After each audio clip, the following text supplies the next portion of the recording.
Hey guys, Monty here, retired lawyer, active father, and I'm wearing my favorite pair of pajamas because I want to talk to you guys today about the fourth trimester and sleeping through the night and sleep generally in the first 3 months of your baby's life.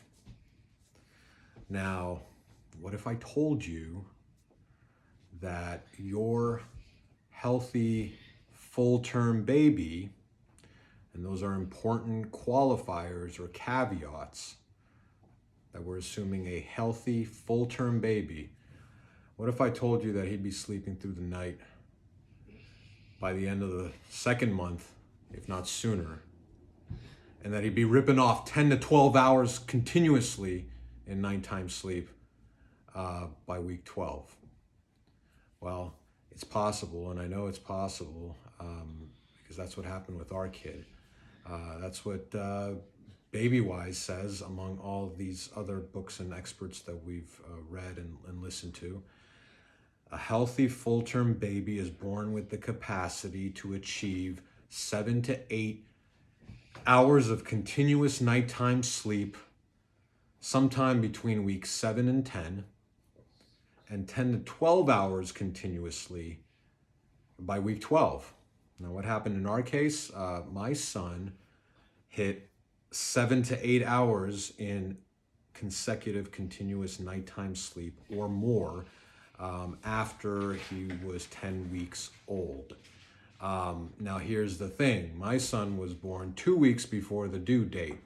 So if you subtract 2 weeks from 10 and a half weeks, which is when he began sleeping about 8 hours, give or take, 7.5 to 8.5 hours. If you subtract 2 weeks because he was born 2 weeks before the due date, you get 8.5 weeks. And that's when it was. We saw, like I said, anywhere between 7.5 and 8.5. We would see 8.4, 8.5, 8.1, 7.9. And that happened, he turned 10 weeks old on a Saturday, and that happened the following Thursday. So it was in the 11th week of his life. But again, counting from the due date, it was in the 9th week of his life, about 8.5 weeks from his due date. He hit 10 to 12 hours of continuous nighttime sleep just after 14 weeks of life. Subtracting 2 weeks from 14, you get 12 weeks. And guess what? That was the Monday following the Saturday that he turned 12 weeks old. He slept 11.2 hours. And my wife and I remember that night because that's it. He slept right through the midnight feeding. There was no more midnight feeding. We put him down, whenever it was, I think 7 p.m. All of a sudden we got up. We woke up first. It was like 6 a.m. or maybe 5:30, whenever it was, and the kid was still asleep. And I hadn't been crying all night. And we waited for him to wake up, and we tabulated the hours. It was 11.2 hours. And so here's a tip. The first time that your baby demonstrates that they can go, we're talking breastfed babies in particular, because that's what I know. The first time that that baby demonstrates that he or she can go all the way through the night and not wake up, not need a midnight feeding at all, don't look back. And we never look back.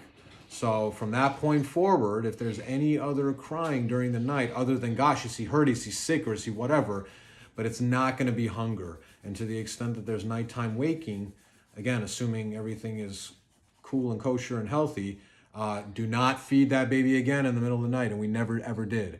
Because from that point forward, physiologically, he doesn't need to feed in the middle of the night. He needs to sleep 10 to 12 hours straight, and he can, and he should.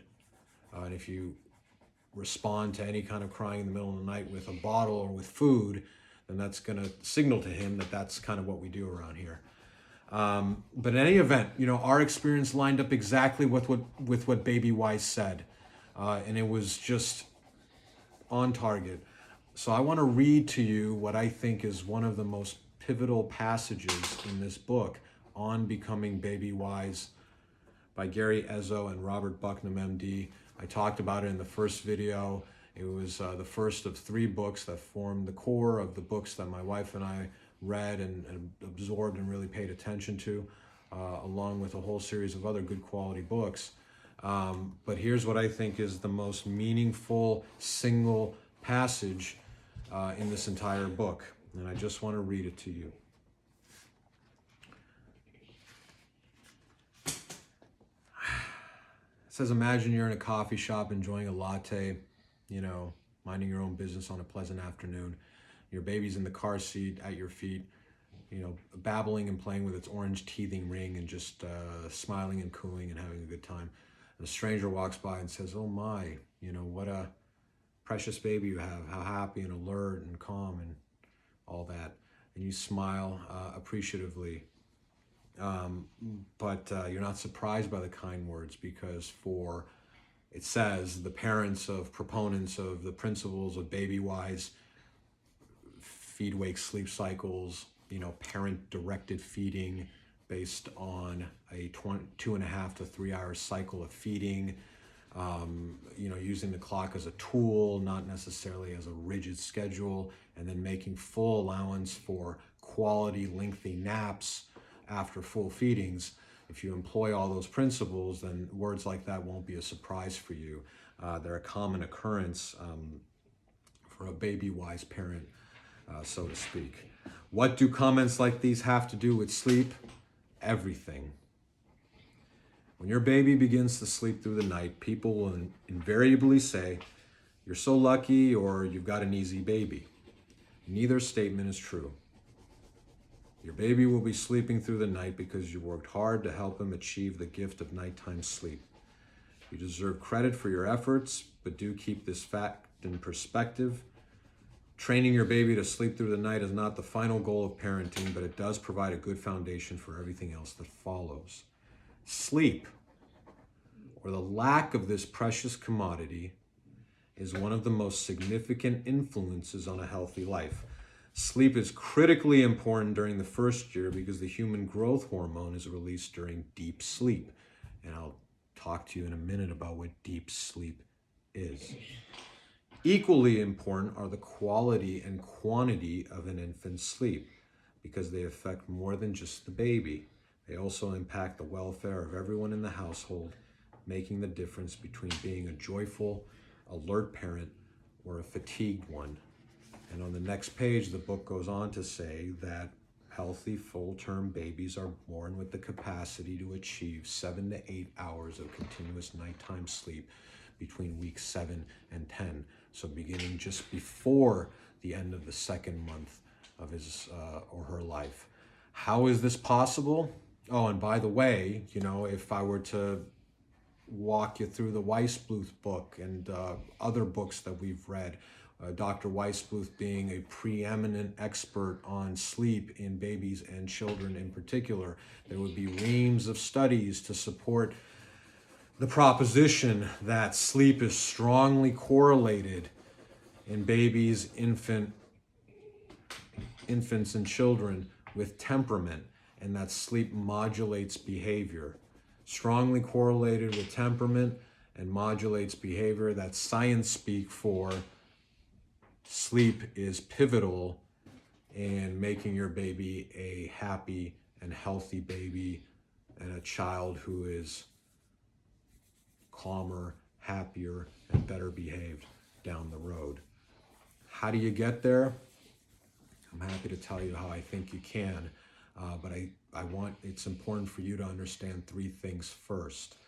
How much sleep newborns and infants need, how they actually do sleep, the manner in which they sleep, and how long they can even stay up, or what are the periods of wakefulness that they can tolerate or endure before they need to sleep.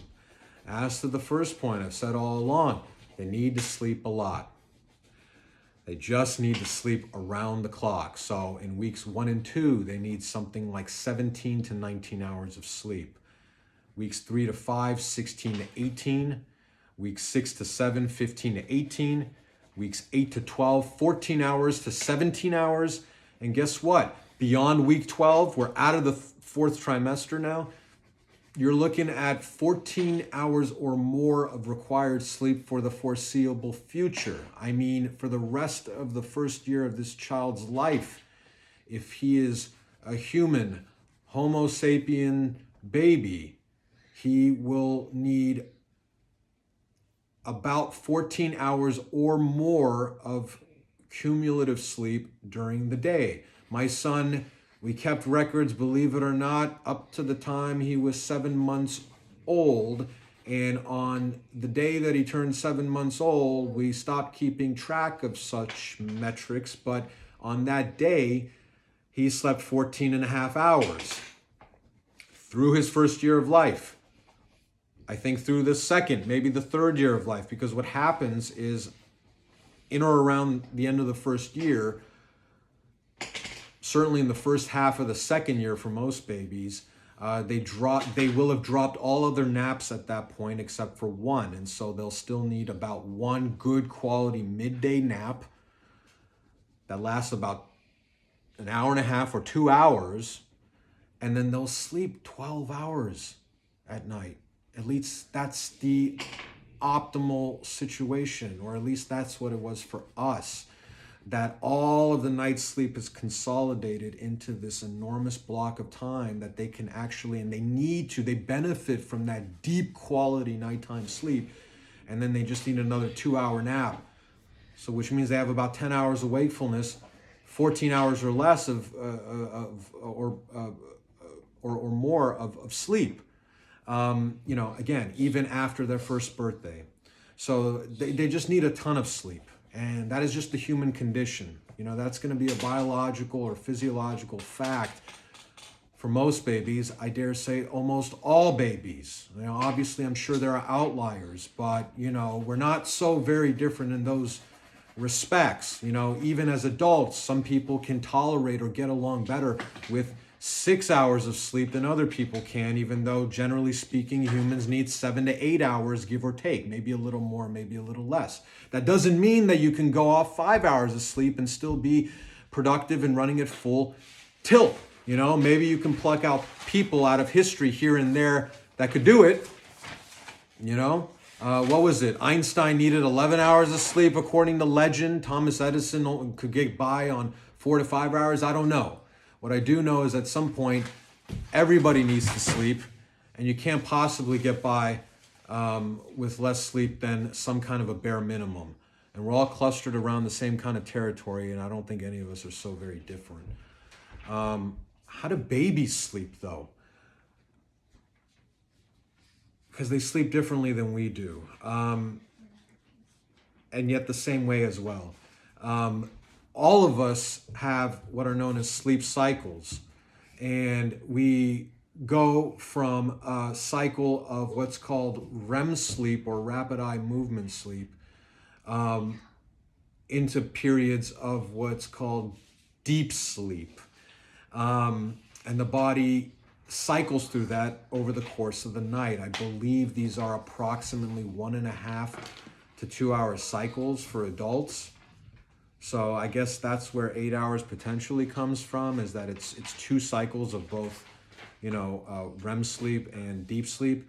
I'm not 100% sure about that. In fact, I know that in adults, that REM sleep, which in babies is referred to as active sleep, at least for some folks, it's not as long as the deep sleep necessarily. So, and that's the period of time. REM sleep or active sleep is when we're dreaming, perhaps when we're consolidating memories or learning from the day.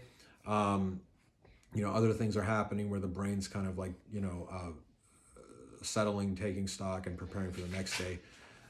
Deep sleep is when you have muscular, cellular repair and recovery, and it's the sleep that you need to grow and build muscles.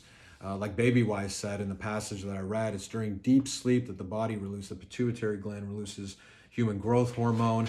I think it's synthesized within a half hour by the liver, if I'm not mistaken, into something called IGF-1, which is insulin-like growth factor. That's what literally grows your bones or lengthens the bones in children and does other things to help them grow.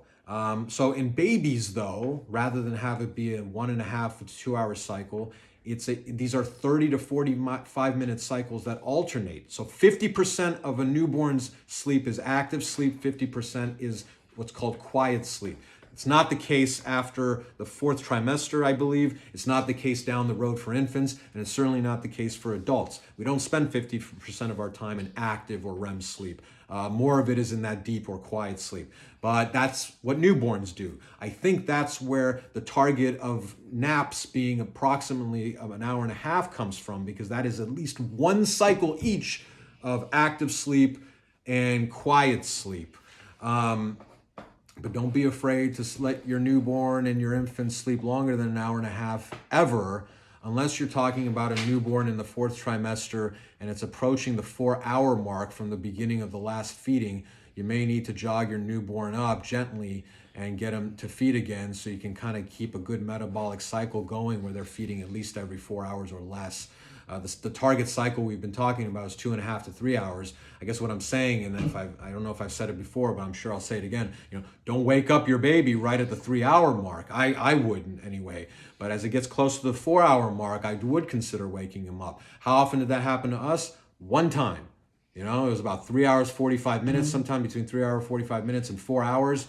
A baby was a newborn, and he was in the bassinet, and we very, very gently kind of like stroked his chin or something. I will tell you, the longer you wait and the closer you are to 3 hours, 45 minutes, 4 hours, the nice thing about that is he will probably be emerging from his sleep anyway. If you've been keeping reasonably good cycles up until that point, it's unlikely that he's so very overtired that he needs to sleep longer than that. And I'll tell you, even if he does, you can catch it on the next cycle. But for newborns, especially in the first month, I would say it's not good to let him go longer than 4 hours. But if you're relatively reasonably on schedule, I don't think you're going to encounter that very often. They'll probably wake up well before then hungry, and you just need to learn to look for hunger cues, like smacking on the lips even while they're still sleeping. He'll be smacking his lips, and you'll know, okay, all right, get ready, because he's about to wake up and he's going to be hungry. In any event, their sleep cycles, newborns in the 4th trimester, 30 to 45 minutes of active sleep, which usually happens first, 30 to 45 minutes of deep or quiet sleep, and that is how they sleep. Now, how long can they stay up, or how long of a period of wakefulness can they endure? Not very much. In the first month, we are talking about 30 to 60 minutes of wakefulness before they cannot stay awake any longer. So if you consider that breastfeeding is about a 30 to 45 minute process, maybe even longer in the beginning, shorter later on once you're fully in the swing of things and your baby's a more efficient nurser. But considering that it takes about that long, you can see why they often fall asleep at the breast in the first month especially. You can see how they can't even hang that long. So, I'm not saying not to have any fun with your baby, but try to build it into the feed time, because especially in the beginning, it is my opinion that you are well served to consider that feed time as your wake time. Feel free to do whatever you like, but I'm telling you, they won't be able to stay up that long anyway. And they will benefit from a good quality nap if you just swaddle them, go through a little pre-nap routine, and then put them down. Turn on the sound machine, let them sleep, wake up good and hungry for another meal. But in the first month, we're looking at about 30 to 60 minutes at most of wakefulness, according to the experts. In the second month, about the same at the start of the second month, but extending beyond an hour, maybe getting close to 2 hours, especially beginning at or around 6 weeks. And then by the end of the second month, when you're looking at the beginning of the third month, you could be looking at up to 2 hours, but no more than 2 hours if you want to play it right, of wakefulness. And in fact, that 2-hour window of wakefulness measured from the start of the breastfeeding, from the time they get up, is taken from the Weissbluth book and the Baby Wise book. And in the 3rd and 4th months of your baby's life, now we're getting into the next trimester, as it were. But, just for context, I'll tell you, that rule applies both to the 3rd month and the 4th month, before other things start happening in the 5th and 6th month that we'll talk about in the next videos. But it's a very good rule, beginning in the 3rd month or perhaps in the 2nd month, although I will tell you, even in the 2nd month, until you see wakefulness develop as a distinct phase in the cycle by observing and spending time with your newborn and getting to know him or her, you can see how alert or not they are. Until you see that, I would be very sensitive to their need for sleep, and I would give them as much time and opportunity to have deep, restful, restorative naps so that they can get that sleep. Now, what can you do to help get there? What can you do to help promote restful sleep? I'll give you 6 things that you can do, but before we get there, a word about co-sleeping, something that I'll talk about more in a minute, but I just gotta, before I even launch into the 6 tips, special words of advice to how to promote restful sleep, I want to preface all my comments by urging and encouraging everyone to do the research and homework yourself, but try to understand why the experts, I want to say uniformly, will advise you not to co-sleep and to put your newborn baby down in its own bed space, a bassinet on its back with no pillows, blankets, stuffed animals, nothing else other than a fitted sheet that goes around the mattress and won't come off, because it's the safest practice for your newborn baby. Look up SIDS, Dad. You've probably, you may be watching this video, and if you come this far along, you may have heard about it in the prenatal process. It's a thing. It's a thing that I think in 2023, if you scour the internet, it seems like we don't quite understand, and I don't presume to have all the answers, although I will tell you, they say that back is best because babies that sleep on their back seem to suffer far fewer rates of fatalities from SIDS or sudden infant death syndrome than babies that don't sleep on their back, sleep on their stomach. Those rates, those differentials also seem to apply for sleeping in its own bassinet versus co-sleeping in a family bed. Why is that? Again, my personal opinion, whether it's worth 2 cents or more, it's suffocation. These are babies that suffocate. Maybe there's a fraction of cases, especially historically, looking back through the windows, through the lens of time, that, there were cases of child abuse or something. I don't know, things we don't necessarily want to think about. But I think, by and large, I just, as much research as I've done, and I'm not a doctor, folks, but I'm just telling you, my personal belief and conviction is that these are not, this is some weird unknown epidemic or cause of spontaneous cessation of respiratory processes in a newborn baby, that they just spontaneously stop breathing for no reason at all. I think those are babies that are suffocating. They have very immature systems, including their respiratory systems. If they're sleeping on their stomach, generations, maybe hundreds of years, millennia, babies have slept on their stomach and it's fine. But occasionally, and SIDS doesn't happen to the general population at alarming rates, but it's a thing that could happen and has happened in the past. And frankly, since the, Back is Best campaign has gotten off the ground, you will hear that some of those rates have declined. At the end of the day, I guess what I'm saying is, talk to the experts, listen to them, learn as much as you can. Feel free to form your own educated, studied, considered, thoughtful, well thought out opinion about it. But for my money and for my part, I'm going to urge you to put this baby down in its own bassinet on its back with nothing obstructing it so that it can't inadvertently, suffocate because of a blanket or a pillow. And it's a newborn baby that will not even know what's happening. And God forbid something like that should happen to any of us, right? Co-sleeping in the family bed, I think, also presents issues of parents inadvertently suffocating their babies by rolling over on top of them. And my God, I know we all know people that choose to go that route.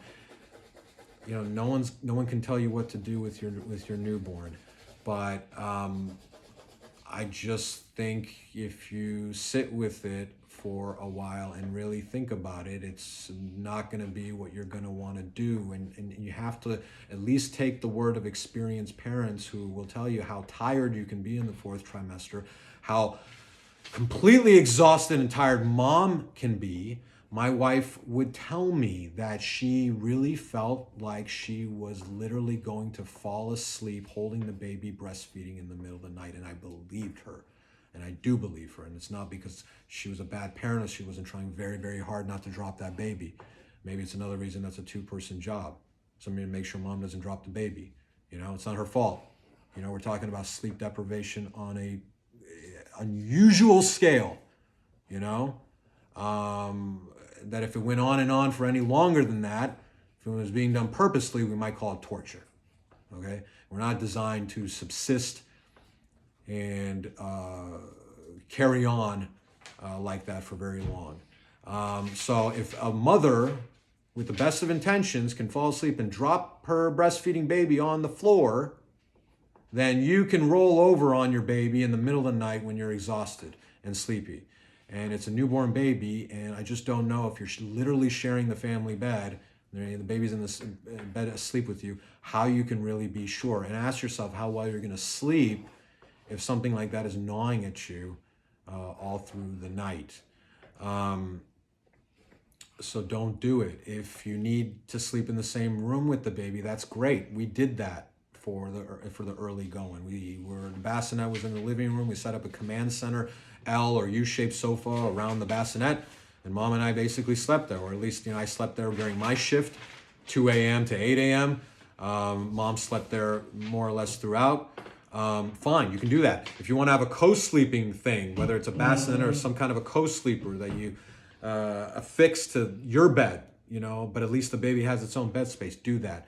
But for the love of God, at least, look into it extensively and think about it very carefully before you co-sleep. I believe in my heart that I think if you co-sleep, you will have, it will be longer before your kid is sleeping through the night, and you'll have you will be creating additional hurdles that you'll need to cross or traverse to get to the place where you've taught your baby self-soothing skills, and that this baby can eventually be an infant that can put himself to sleep and stay asleep, or if he wakes up, self-soothe and put himself back to sleep without your intervention.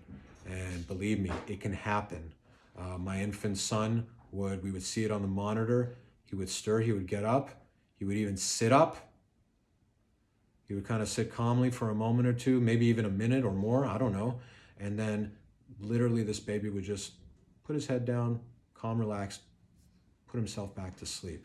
No crying, no fussing, no calling for attention from mom or me in the middle of the night, because, he had been kind of trained or conditioned, based on our habits and the way we lived in our household, that that's what happens in that time. And then we just go back to sleep. And, believe it or not, he could do that on his own, and he did. So that's the word about co-sleeping. Now, what's the first thing you can do to help get to a place where your baby's sleeping through the night by 2 months or not long after? 7 to 8 hours of continuous nighttime sleep so that mom and you can get that much sleep too. Give full feedings. Give full feedings. Watch the videos that I've put out to this point. Listen to what we've talked about when it comes to breastfeeding and giving your baby full feedings. Study and think about what we've talked about when it comes to the feed-wake-sleep cycle. And follow it would be my advice. One of the really great things that the feed-wake-sleep cycle has going for it is that if you're building in these cycles where you're feeding the baby when it's first waking up, and that's the routine that you're in, then you are far less likely to mistake hunger cues for sleep cues.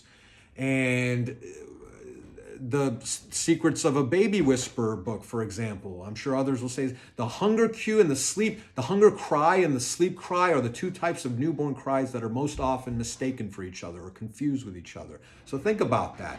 One of the benefits of keeping this feed-wake-sleep schedule or cycle is in the troubleshooting. If a baby wakes up from a 1.5, 2 hour nap, having gone 3 hours or perhaps even a little bit more since the start of its last feeding, and is crying, this baby's hungry.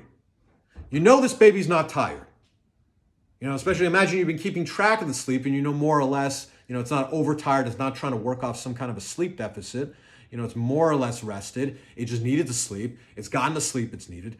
This baby is not tired. You won't even think of that. You will immediately know what to do as far as, you know, if you hear a hunger cry. And then after the full feeding, any other cry, whatever else is, you know it's not hunger.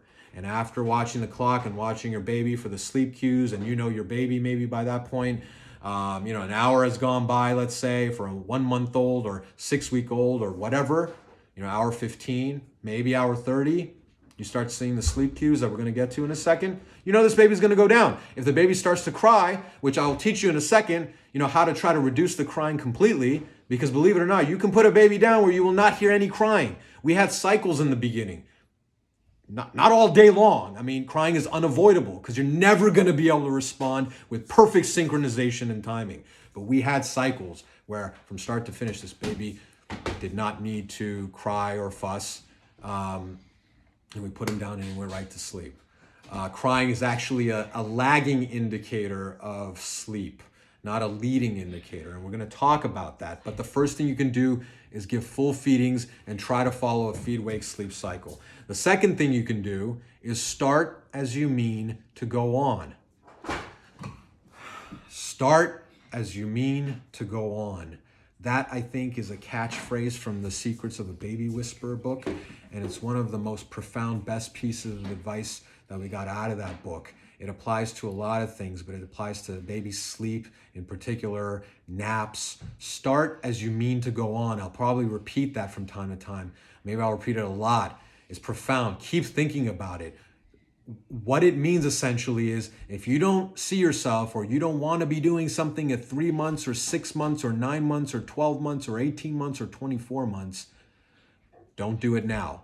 Now, don't just take that advice out of context in a vacuum and start applying it to every single thing.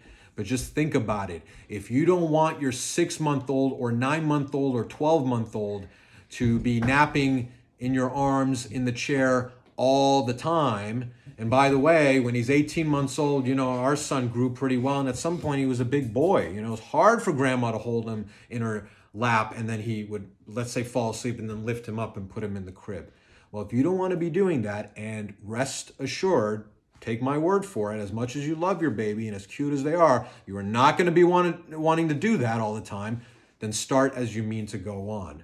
You know, it is your job, Dad and Mom, but together to help teach your infant how to self-soothe and how to go to sleep. And it's your job to give him or her the gift of nighttime sleep and even daytime sleep with the naps. Because naps are pivotal to an infant and a toddler's life.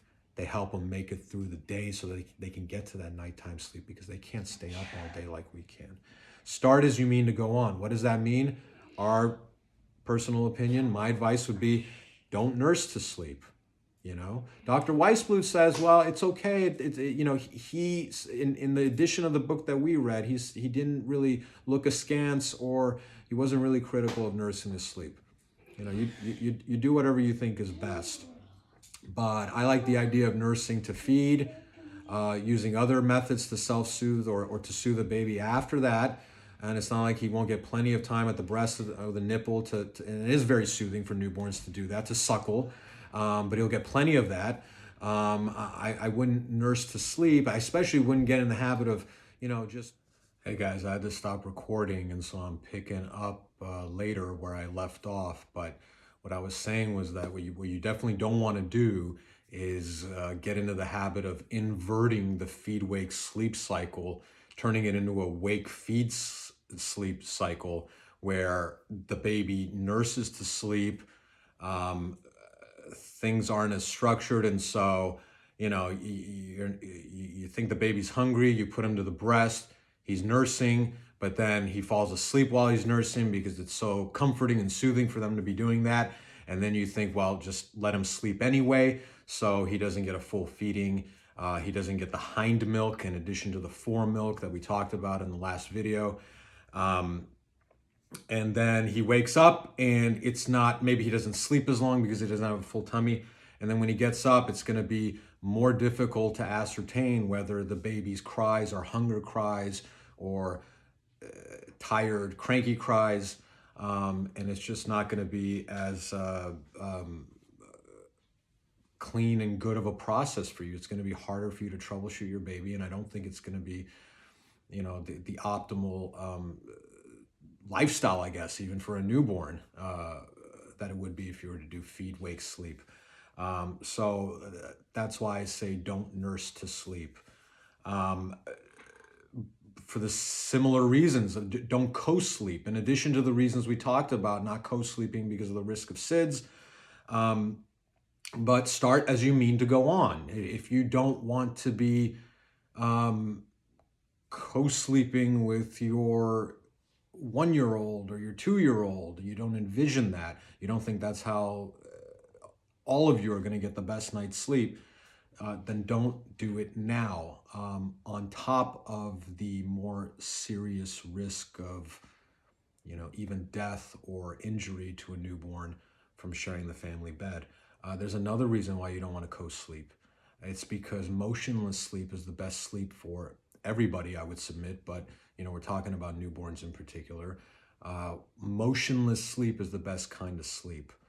Dr. Weissbluth's 3 keys to no crying when it's time for nap time are timing, motionless sleep, and a consistent routine. So you can imagine that if you're co-sleeping with your newborn and sharing a bed or the sofa or something, and you end up taking your naps there too. Look, I'm not saying that it can't ever happen. I mean, we all see photos and videos online of dads or moms with the newborn or the baby on their chest, and they're both sharing a great nap, and it's a nice moment that's captured in a photo. And it's great. And, you're probably, you're going to have occasion that's going to happen in the first month or two of your baby's life. And you can choose to have that happen as many times as you want. I'm telling you that if that's the bread and butter, if that's the way your newborn is constantly falling asleep, then they're going to become adjusted to that reality, and they're going to fuss and not be happy if they are asked to do it another way, because that's what they've gotten accustomed to. Motionless sleep doesn't necessarily mean that you can't use, one of those baby swings that people use.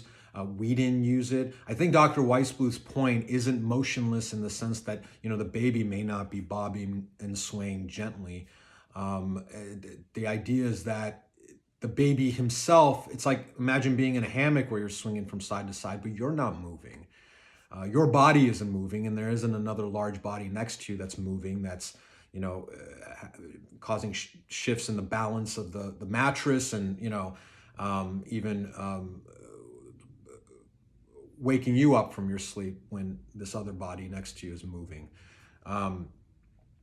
So feel free to use those swings if you like. I even think there's, positive reviews and reports about how they can help, and it's part of the 5 S's actually that we talked about in a prior video, where it's very soothing to newborns in the 4th trimester to kind of swing or sway from side to side, because it mimics the bobbing and the swing that they experience while in the womb.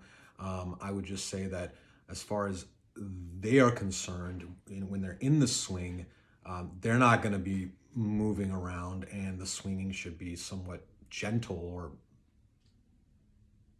plainly gentle, so that they can sleep well. The third thing you can do to promote restful, restorative naps for your newborn baby is to look for sleep cues. And by using those cues and the clock as tools to try to understand when your baby is ripe for a nap, you are going to be able to reduce or even eliminate crying on a lot of these feed, wake, sleep cycles, because timing is everything. I mean, I just said a minute ago that according to Dr. Weissbluth, the 3 keys to getting the baby to go down for a nap without any crying are timing, motionless sleep, and a consistent routine. What are the sleep cues? I'll try to give them to you somewhat in the order, chronological order, what you'll see first, then next, then last. The first types of sleep cues you might see in a newborn, obviously every baby is different, but I think it's fairly generic that, you'll see just a abrupt kind of slowdown in their activity levels and in their attention. Look at their eyes. If you're spending time with them and observing them, they'll kind of get a glassy look over their eyes, maybe kind of a vacant look or stare emanating from those eyes. My wife and I called it the 1,000-mile stare, and other folks call it the 7-mile stare from the Baby Whisperer book, for example. Tracy Hogg refers to it as the 7-mile stare, but it's kind of like this, they're just staring out into space. They've stopped paying attention to whatever was capturing their attention just a minute ago, and now they have this like glassy look in their eyes. Eyes could be bloodshot. I don't think that's a early leading indicator of fatigue in newborns or babies, but if they're rubbing their eyes, that's obviously a good sign. Yawning is obviously a good sign, and it's a sleep cue. And then as things go from those stage 1 cues to stage 2 cues, you might see fussing, arching of the back, maybe kicking in an uncoordinated way, or strong uncoordinated kicks. Something about the yawns, because they are stage 1, stage 2, and stage 3 signs. I don't remember where we read this, but it was pretty good advice. When you see the first yawn from the baby, it's probably after they've already exhibited some slowdown, probably after they've already gotten this kind of glassy look in their eye. And when you see that yawn, that is like a yellow light, that's a warning light. And that means this baby needs to go down for a nap. Oftentimes you can put a baby down drowsy but awake, and they will go to sleep even before the first yawn. So yawns are not a leading indicator. The first yawn is something in the middle. Like I said, it's kind of a yellow warning light. The second yawn, so just rules of thumb, it's nothing scientific necessarily about this, so it doesn't mean that for your baby it'll mean precisely the same thing. But what I observed in my son is that the second yawn would be red light. It's like this baby needs to go down now, and now you've been, warned, or you've gotten notice. You're going to start to hear crying pretty soon.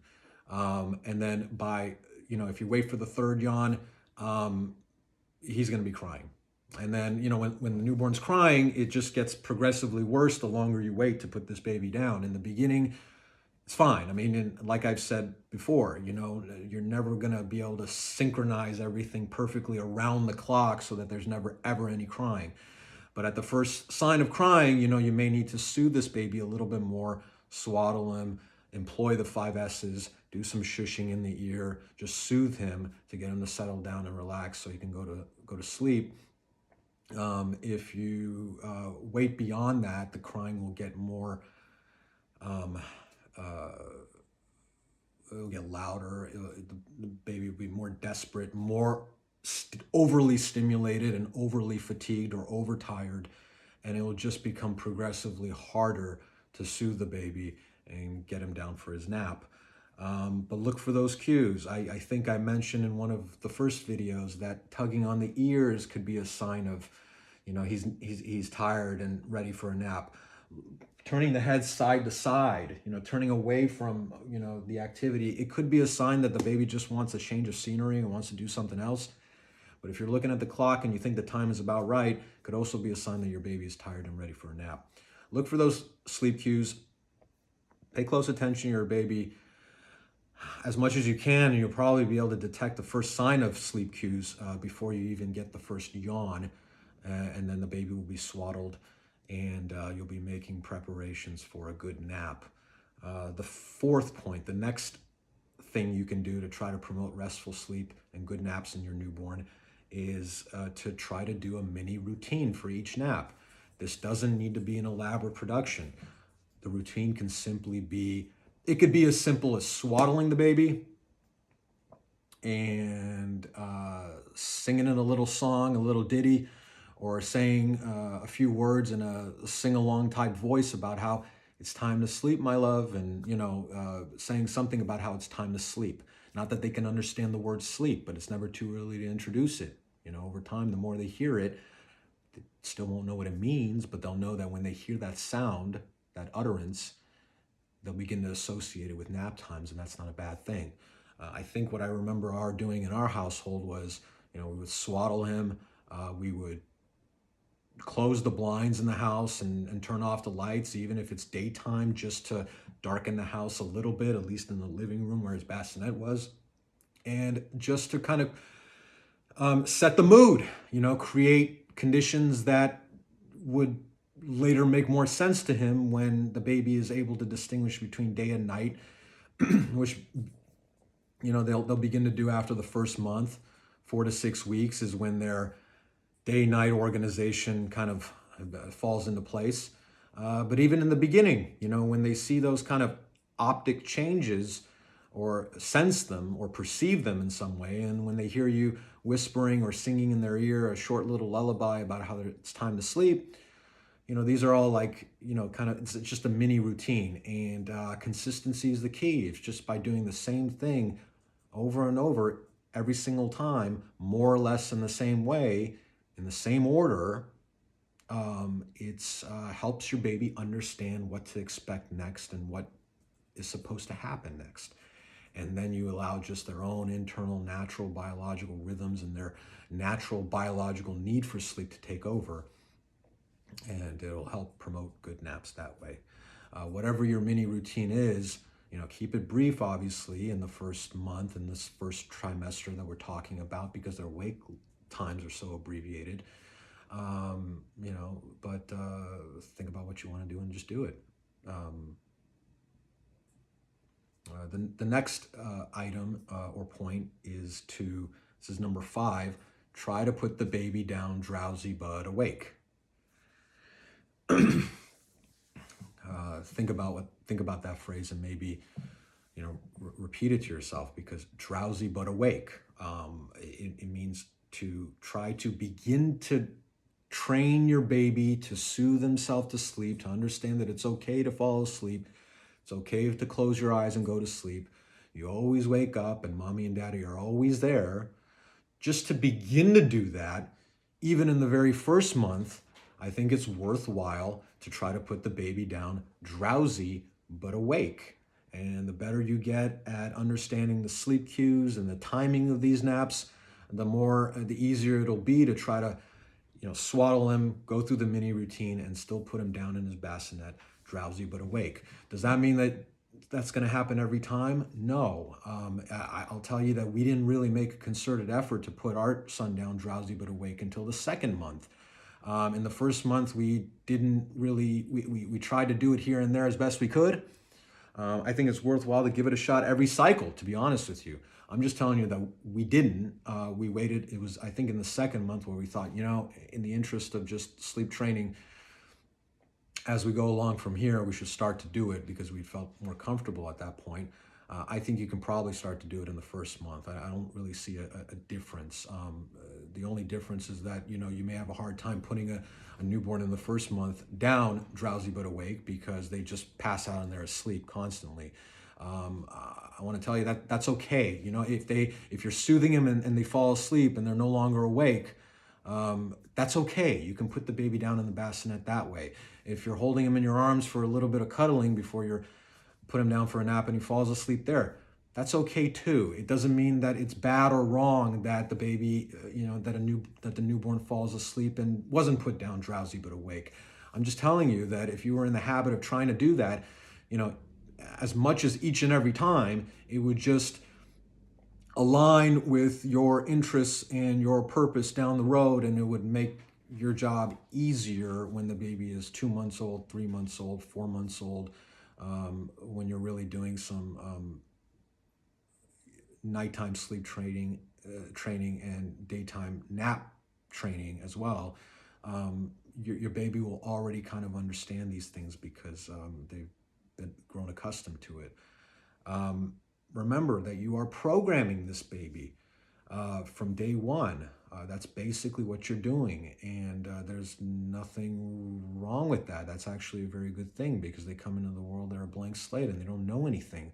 So you are essentially programming them the way you would something else, and you're telling them, hey, this is actually part of the routine.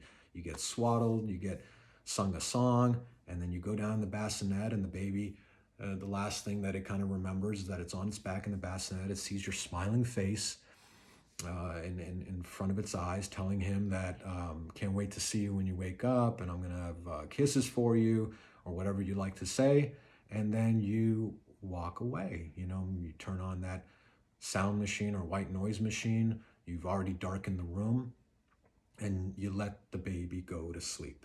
Try to put him down drowsy but awake. If you hear fussing and crying, I'm not here to micromanage or tell you what to do. My advice is that it would be okay to pick him up, do a little brief soothing, do a little 5S's. I mean, he's already swaddled, but do a little swinging, swaying, little shushing, but then put him back down, drowsy but awake. Do that 3-4 times if you like.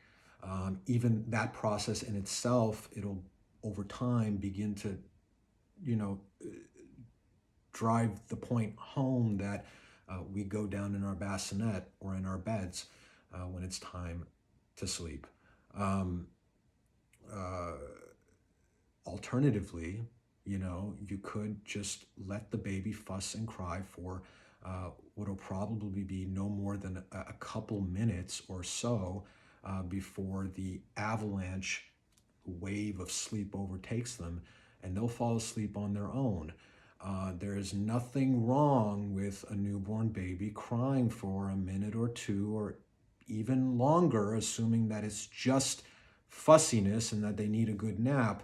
There's nothing wrong with that, and nothing bad will come out of that. I also appreciate, though, that no matter how much I say that, for first-time parents like us, it is going to be very, very difficult for you to control yourself and not respond to those cries. And I also appreciate that for first-time parents, 1 minute of crying sounds like an hour of crying. You really have to kind of time it and look at a stopwatch or something to realize that it just hasn't been that long at all.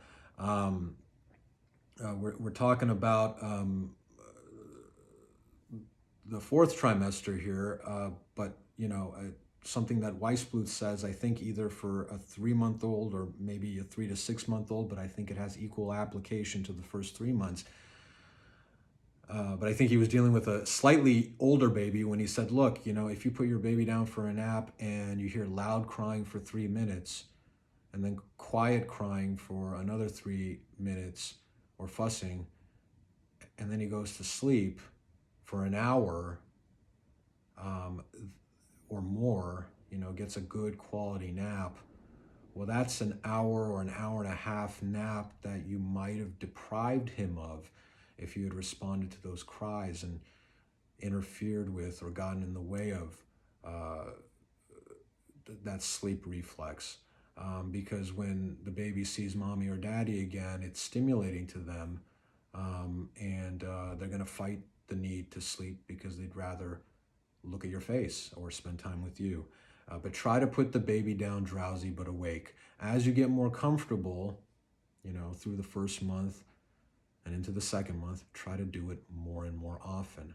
We're not going to talk about sleep training per se and the various methods that people espouse for how to sleep train your baby until the next video on sleep beyond the fourth trimester, because I think the 4th month of life, between the time they turn 3 months old and the day they turn 4 months old, I think that's kind of a sweet spot for sleep training. And I know that we've covered a lot of ground in this video to this point, so I'll defer that discussion to that later time. But for the first 3 months, just try to put your baby down drowsy but awake as often as you can, and more as time goes on. Again, if they fall asleep in your arms, that's perfectly fine. Just put them down in their own bassinet, in their own bed space to sleep, because you want to start as you mean to go on, and you don't want to build or create a habit that wouldn't have to be there otherwise, where the baby needs to nap or sleep in your arms. That's not going to be a good recipe for your family's well-being down the road. The last thing, and I've kind of already said it, but I'll say it again, the sixth important tip that I could give you about how to promote good naps for your newborn on the road to sleeping through the night is to not interfere. And this is probably the one area, or maybe at least one of the few areas, Dad, that parents will need to curb or control their impulse to respond to the baby's need or whim quickly. Because when it comes to naps and sleep, there's really nothing you're going to do that's going to be as good as letting this baby fall asleep and get the sleep that it needs. And anytime you respond to the crying and show your face or pick them up, engage, it's stimulating, and it's going to maybe set the falling asleep time back, at least by seconds or minutes, right? Just by virtue of you having done it. So it's the one area where you have to be careful about your idea of meeting every need quickly. I stress that because, again, this is something that comes from parents more than it comes from babies. Babies are born with the capacity to sleep when they need to. We just need to guide them along that path and not get in the way or help create bad habits by interfering. It's a monumental Herculean task for new parents. I am telling you, I know if it was for us, it was very, very difficult to listen to a newborn cry for even 10 seconds and not feel with every fiber of your being that you need to respond. But when it's nap time and you know that everything else is hunky-dory and you know there's nothing wrong, it's just some fussiness before they fall asleep because you've walked away and they're wondering where mommy and daddy is, even though they're drowsy and you know they need to go to sleep. You don't want to interfere. And if you come back, you want to maybe give them some kind of a soothing and then put them back down, or just not come back at all and let them get the sleep that they need. I guess I will close with another reading from the Baby Wise book that I started this video with. And it has to do with the last point that I just made. The best and safest way to help your little one fall asleep and stay asleep is the natural way. You do not need costly gadgets, a new car, or risky parenting theories. Instead of a sleep prop, confidently establish a basic routine to promote restful sleep. Feed your baby, rock and love him, but put him down in his own crib before he falls asleep. And if you're taking the steps that we've talked about and you're keeping in mind everything else that we've talked about when it comes to how much sleep newborns need, then you are going to be well on your way to seeing your healthy, full-term baby sleep through the night by the end of the 4th trimester, and maybe sooner than that.